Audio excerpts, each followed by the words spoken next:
ಪ್ರಧಾನಿ ನರೇಂದ್ರ ಮೋದಿ ಅವರ ಆಗಮನ ಉಡುಪಿಗೆ ಆಗಿದೆ. ರೋಡ್ ಶೋ ಕೂಡ ಪ್ರಾರಂಭ ಆಗ್ತಾ ಇದೆ ಅನ್ನೋದ್ರ ಬಗ್ಗೆ ಅಪ್ಡೇಟ್ ಸಿಗ್ತಾ ಇದೆ. ಉಡುಪಿಗೆ ಆಗಮಿಸಿರುವುದು ಪ್ರಧಾನಿ ನರೇಂದ್ರ ಮೋದಿ ಅವರು. ಸೇನಾ ಹೆಲಿಕಾಪ್ಟರ್ ಮೂಲಕ ಉಡುಪಿಗೆ ಆಗಮನ ಆಗಿದೆ. ಮಂಗಳೂರು ಏರ್ಪೋರ್ಟ್ನಲ್ಲಿ ಸಚಿವರಿಂದ ಅವರನ್ನ ಸ್ವಾಗತ ಕೂಡ ಮಾಡಲಾಗಿದೆ. ಮೋದಿಗೆ ಸ್ವಾಗತ ಕೋರಿದ ದಿನೇಶ್ ಗುಂಡೂರಾವ್ ಉಸ್ತುವಾರಿ ಸಚಿವರವರು ಉಡುಪಿಗೆ ಆಗಮಿಸಿದ್ದಾರೆ. ಪ್ರಧಾನಿ ನರೇಂದ್ರ ಮೋದಿ. ದಿನೇಶ್ ಗುಂಡೂರಾವ್ ಯಾಕೆ ಅಂತಂದ್ರೆ ಆ ಭಾಗದ ಉಸ್ತುವಾರಿ ಸಚಿವರು. ಸೇನಾ ಹೆಲಿಕಾಪ್ಟರ್ ಮೂಲಕ ಉಡುಪಿಗೆ ಆಗಮಿಸಿರೋದು. ಔಪಚಾರಿಕವಾಗಿ ಏನಿರುತ್ತೋ ಆ ರೂಲ್ಸ್ ಆ್ಯಂಡ್ ರೆಗ್ಯುಲೇಷನ್ಸ್ ಅದನ್ನು ಫಾಲೋ ಮಾಡಲೇಬೇಕಾಗತ್ತೆ. ಇದೀಗ ಸ್ವಾಗತ ಕೋರಲಾಗಿದೆ ಅವರನ್ನು. ಇದೀಗ ರೋಡ್ ಶೋ ಕೂಡ ಪ್ರಾರಂಭ ಆಗ್ತಾ ಇದೆ ಅನ್ನೋದ್ರ ಬಗ್ಗೆ ಅಪ್ಡೇಟ್ ಸಿಗ್ತಾ ಇದೆ. ಮೋದಿಗೆ ಸ್ವಾಗತವನ್ನು ಕೋರಿರುವಂಥದ್ದು ಜಿಲ್ಲಾಡಳಿತದ ವತಿಯಿಂದ, ಇಡೀ ಜಿಲ್ಲೆಯ ವತಿಯಿಂದ ಸ್ವಾಗತವನ್ನು ಕೋರಲಾಗಿದೆ. ಈ ರೋಡ್ ಶೋನ ಕಣ್ತುಂಬಿಕೊಳ್ಳೋದಕ್ಕೆ ಅಂತ ಜನ ಕಾತುರರಾಗಿದ್ದಾರೆ, ತುದಿಗಾಲಿನಲ್ಲಿ ನಿಂತಿದ್ದಾರೆ. ಇನ್ನೇನು ಕೆಲವು ಕ್ಷಣಗಳು ಪ್ರಧಾನಿ ನರೇಂದ್ರ ಮೋದಿ ಅವರು ಆಗಮಿಸಲಿದ್ದಾರೆ ರೋಡ್ ಶೋ ಮುಖಾಂತರವಾಗಿ ಪ್ರತಿಯೊಬ್ಬರ ಸಮೀಪದಲ್ಲಿ. ಸೊ ಇದನ್ನು ನೋಡಬೇಕು ಅಂತಾನೆ ನಿಂತಿರೋದು ಜನರು. ರಸ್ತೆಯ ಎರಡೂ ಭಾಗವನ್ನು ಕೇಸರಿ ಬಾವುಟದಿಂದ ಅಲಂಕಾರ ಮಾಡಲಾಗಿದೆ. ನೀವು ನೋಡ್ತಾ ಇರ್ಬೋದು, ರಾತ್ರಿ ಎಲ್ಲ ದೀಪಾಲಂಕಾರದಿಂದ ಜಗಮಗಿಸ್ತಾ ಇರುತ್ತೆ, ಬೆಳಗ್ಗೆ ಎಲ್ಲ ಕೇಸರಿ ಬಾವುಟದಿಂದ ಜಗಮಗಿಸ್ತಾ ಇರುತ್ತೆ. ಉಡುಪಿಯ ಚಿತ್ರಣ, ಉಡುಪಿಯಲ್ಲಿ ಕಾರ್ಯಕ್ರಮ ಅಂತ ಅಂದಾಗ ನಮಗೆ ನೆನಪಾಗೋದು ಈ ಚಿತ್ರಣ. ಸೊ ಈಗಾಗಲೇ ಹೆಲಿಕಾಪ್ಟರ್ ಮುಖಾಂತರವಾಗಿ, ಸೇನಾ ಹೆಲಿಕಾಪ್ಟರ್ ಮುಖಾಂತರವಾಗಿ ಪ್ರಧಾನಿಯವರ ಆಗಮನ ಆಗಿದೆ. ಮೋದಿಗೆ ಸ್ವಾಗತವನ್ನು ಕೂಡ ಕೋರಲಾಗಿದೆ. ರೋಡ್ ಶೋ ಪ್ರಾರಂಭ ಆಗ್ತಾ ಇದೆ. ನೀವು ಗಮನಿಸ್ತಾ ಇದ್ದೀರಾ ರೋಡ್ ಶೋ. ಪ್ರತಿಯೊಬ್ಬರು ಕೂಡ ಜೈಕಾರವನ್ನು ಹಾಕ್ತಾರೆ, ಹೂವಿನ ಮಳೆ ಕೊಯ್ತಾ ಇದ್ದಾರೆ, ಹೂವಿನ ಮಳೆ ಸುರಿಸ್ತಾ ಇದ್ದಾರೆ. ಇದು ಪ್ರಧಾನಿ ಮೋದಿ ಅವರ ರೋಡ್ ಶೋ ಉಡುಪಿಯಲ್ಲಿ.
आप देख रहे हैं ये पूरी तस्वीरें प्रधानमंत्री का जो रोड शो इस वक्त उडुपी में चल रहा है, पुष्प वर्षा कर रहे हैं वहां पर मौजूद लोग। और नीरज सिंह इस वक्त हमारे साथ फोन लाइन पर मौजूद है। नीरज, ये प्यार, ये वात्सल्य जो पुष्प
ಗಮನಿಸ್ತಾ ಇದ್ದೀರಾ 2 ಕಿಲೋಮೀಟರ್ ಉದ್ದದ ರೋಡ್ ಶೋ ಪ್ರಾರಂಭ ಆಗಿರುವಂಥದ್ದು. ಪ್ರಧಾನಿ ಮೋದಿ ಅವರ ರೋಡ್ ಶೋವನ್ನು ಅಕ್ಕಪಕ್ಕದಲ್ಲಿ ನಿಂತು ಅನೇಕರು ಸಂಭ್ರಮಿಸ್ತಾ ಇದ್ದಾರೆ. ನೋಡಲೇಬೇಕು ಪ್ರಧಾನಿ ಮೋದಿಯವರನ್ನು ಅಂತ ಕಾಯ್ಕೊಂಡು ಕೂತಿದ್ರು. ಯಾವಾಗ ಭೇಟಿ ಆಗ್ತೀವೋ, ಯಾವಾಗ ನೋಡ್ತೀವೋ ಅಂತ ಅನ್ನಿಸ್ತಾ ಇತ್ತು. ಸೊ ಆ ಕ್ಷಣ ಈಗ ಬಂದಿರುವಂಥದ್ದು. ಮೋದಿಯವರ ಆಗಮನ ಆಗ್ತಾ ಇದ್ದ ಹಾಗೆಯೇ ಪ್ರತಿಯೊಬ್ಬರೂ ಕೂಡ ಸಂಭ್ರಮಿಸ್ತಾ ಇದ್ದಾರೆ, ಸಾಕಷ್ಟು ಹರ್ಷವನ್ನು ವ್ಯಕ್ತಪಡಿಸ್ತಾ ಇದ್ದಾರೆ. ನಾನಾಗಲೇ ಹೇಳ್ದಂಗೆ ನೋಡೋದು ಪ್ರಧಾನಿ ನರೇಂದ್ರ ಮೋದಿಯವರನ್ನು ಅನ್ನೋದು ಒಂದು ಸಂಭ್ರಮ. ಅದು ಯಾವ ಸಂದರ್ಭದಲ್ಲಿ ನೋಡ್ತೀವಿ ಅಥವಾ ಎಂಥ ಪರಿಸ್ಥಿತಿಯಲ್ಲಿ ನೋಡ್ತೀವಿ ಅನ್ನೋದು ಒಂದು ಲೆಕ್ಕ. ಇನ್ನೊಂದು ಕಡೆಯಲ್ಲಿ ನಾವು ಅವರನ್ನು ಹತ್ತಿರದಿಂದ ನೋಡ್ತಾ ಇದ್ದೀವಿ ಅಲ್ವಾ ಅನ್ನೋದೊಂದು ಖುಷಿ ಅನ್ನೋದು ಇದ್ದೇ ಇರುತ್ತೆ. ಸೊ ಇಲ್ಲೂ ಹಾಗೇ ಅವರನ್ನು ಪ್ರತಿಯೊಬ್ಬರೂ ಬಹಳ ಸಂಭ್ರಮದಿಂದ ಹತ್ತಿರದಿಂದ ನೋಡ್ತಾ ಇದ್ದಾರೆ. ಇನ್ನು ಪ್ರಧಾನಿ ನರೇಂದ್ರ ಮೋದಿಯವರು ಉಡುಪಿಗೆ ಬರ್ತಾ ಇರೋದು ಇದೇ ಮೊದಲ ಬಾರಿಗೆ. ಪ್ರಧಾನಿ ಆದ ನಂತರ ಅನೇಕ ಬಾರಿ ಮಂಗಳೂರಿಗೆಲ್ಲ ಭೇಟಿ ಕೊಟ್ಟಿದ್ದಾರೆ, ಬಟ್ ಉಡುಪಿಗೆ ಬರ್ತಾ ಇರೋದು ಇದೇ ಮೊದಲ ಬಾರಿಗೆ. ಹಾಗಾಗಿ ಅವರಲ್ಲೂ ಒಂದು ಕೌತುಕ ಇತ್ತು. ಪ್ರತಿ ಊರಿಗೆ ಹೋಗ್ಬೇಕಾದ್ರೆ ಈಗ ನಮಗೆ ಆದ್ರೂ ಅವ್ರ ಊರು ಹೇಗಿರುತ್ತೆ, ಏನು ಗೆತ್ತ ಅನ್ನೋದೊಂದು ಇರುತ್ತೆ ಅಲ್ಲ.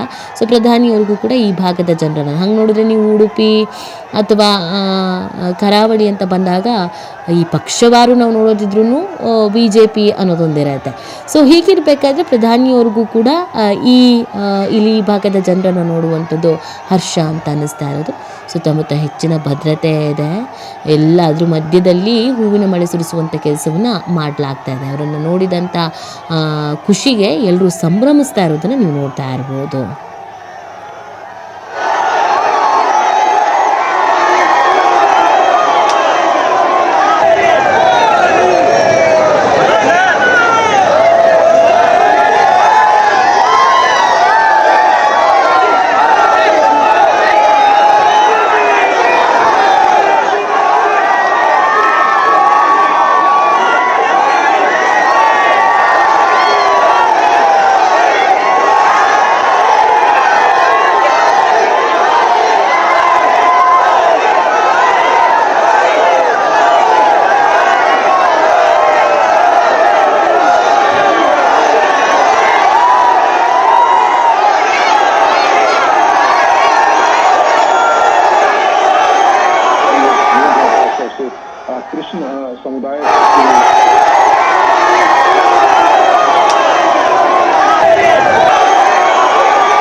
ನರೇಂದ್ರ ಮೋದಿ ಅವರ ರೋಡ್ ಶೋ ಗಮನಿಸ್ತಾ ಇದ್ದೀರಾ ನೀವು. ಈ ರೋಡ್ ಶೋ ಪ್ರಾರಂಭ ಆಗಿದೆ. 20 ನಿಮಿಷಗಳ ಕಾಲ ಈ ರೋಡ್ ಶೋ ಇರುವಂಥದ್ದು. ಸೊ ರಸ್ತೆಯ ಸುತ್ತಲೂ ಕೂಡ ಮತ್ತು ಅಕ್ಕಪಕ್ಕದಲ್ಲಿ ಅಲ್ಲಿ ಆಗಮಿಸಿರುವವರ ಹರ್ಷೋದ್ಗಾರ ನೀವು ಗಮನಿಸ್ತಾ ಇದ್ದೀರಾ. ಮೋದಿ ಮೋದಿ ಅನ್ನುವಂಥ ಹರ್ಷೋದ್ಗಾರ ಮುಗಿಲು ಮುಟ್ಟಿರುವಂಥದ್ದು ಒಂದು ಸಂಭ್ರಮ ಅಲ್ವಾ. ಈ ರೀತಿಯಾಗಿ ಹತ್ತಿರದಿಂದ ನೋಡುವಂಥದ್ದು. ಅವರು ಕೈ ಬೀಸ್ತಾ ಇದ್ದಾರೆ. ಪ್ರಧಾನಿ ನರೇಂದ್ರ ಮೋದಿಯವರು ಕೂಡ ಜನರತ್ತ ಕೈ ಬೀಸ್ತಾ ಇದ್ದಾರೆ. ಇದನ್ನು ನೋಡಿ ಅಲ್ಲಿದ್ದವರು ಬಹಳ ಹರ್ಷದಿಂದ ಅವರನ್ನು ವೆಲ್ಕಮ್ ಮಾಡ್ಕೊಳ್ತಾ ಇದ್ದಾರೆ. ಮೊದಲ ಬಾರಿಗೆ ಬೇರೆ ಬರ್ತಾ ಇರೋದು, ಮೊದಲ ಬಾರಿಗೆ ಆಗಮಿಸ್ತಾ ಇರೋದನ್ನು ನೋಡಿ ಎಲ್ಲರೂ ಬಹಳ ಹರ್ಷವನ್ನು ವ್ಯಕ್ತಪಡಿಸೋದು. ಅಂದರೆ ಈ ಹಿಂದೆ ಬಂದಿದ್ರಂತೆ, ಬಟ್ ಆವಾಗ ಪ್ರಧಾನಿ ಆಗಿರಲಿಲ್ಲ ಅನ್ನೋದನ್ನು ಹೇಳ್ತಾ ಇದ್ರು. ಮತ್ತು ಅನೇಕ ಬಾರಿ ಮಂಗಳೂರು ಈ ಭಾಗಕ್ಕೆಲ್ಲ ಬಂದಿದ್ದಾರೆ. ಬಟ್ ಈ ರೀತಿಯಾಗಿ ಅದು ಉಡುಪಿ ಅಂದ್ರೇ ಕೃಷ್ಣ ಮಠಕ್ಕೆ ಫೇಮಸ್ಸು. ಕೃಷ್ಣ ಮಠದ ಒಂದು ಕಾರ್ಯಕ್ರಮಕ್ಕೆ, ಧಾರ್ಮಿಕ ಕಾರ್ಯಕ್ರಮಗಳಿಗೆ ಭಾಗ್ಯ ಆಗ್ತಾ ಇರೋದು ಇನ್ನೊಂದಷ್ಟು ಹರ್ಷ ಅಂತ ಅನ್ನಿಸ್ತಾ ಇದೆ. ಇವತ್ತು ಅನೇಕ ಕಾರ್ಯಕ್ರಮಗಳಿಗಿದೆ ಧಾರ್ಮಿಕವಾಗಿ ಮಠದ ಆವರಣದಲ್ಲಿಗೆ. ಅದೆಲ್ಲದರಲ್ಲೂ ಕೂಡ ಮೋದಿಯವರು ಭಾಗಿಯಾಗಲಿದ್ದಾರೆ. ಜನರತ್ತ ಕೈ ಬೀಸ್ತಾ ಇರೋದು ಅವರು ಕೂಡ ಎಲ್ಲರನ್ನ ನೋಡಿ ಇನ್ನು ಹೂವಿನ ಮಳೆಯನ್ನೇ ಸುರಿಸ್ತಾ ಇದ್ದಾರೆ. ಬಹಳ ಭದ್ರತೆಯ ವ್ಯವಸ್ಥೆಯು ಕೂಡ ಜಿಲ್ಲಾಡಳಿತಕ್ಕೆ ಇದೊಂದು ದೊಡ್ಡ ತಲೆನೋವು. ಜನರನ್ನು ಕಂಟ್ರೋಲ್ ಮಾಡಬೇಕು, ಭದ್ರತೆಯನ್ನು ಕೂಡ ಕಲ್ಪಿಸಬೇಕು. ಯಾವುದೇ ರೀತಿಯಾದಂಥ ಅಹಿತಕರ ಘಟನೆಗಳು ನಡೀಬಾರ್ದು, ಅವಘಡಗಳು ಸಂಭವಿಸಬಾರ್ದು, ಗೊಂದಲಗಳಾಗಬಾರ್ದು. ಅದೆಲ್ಲದರ ಬಗ್ಗೆ ಹೆಚ್ಚಿನ ರೀತಿಯ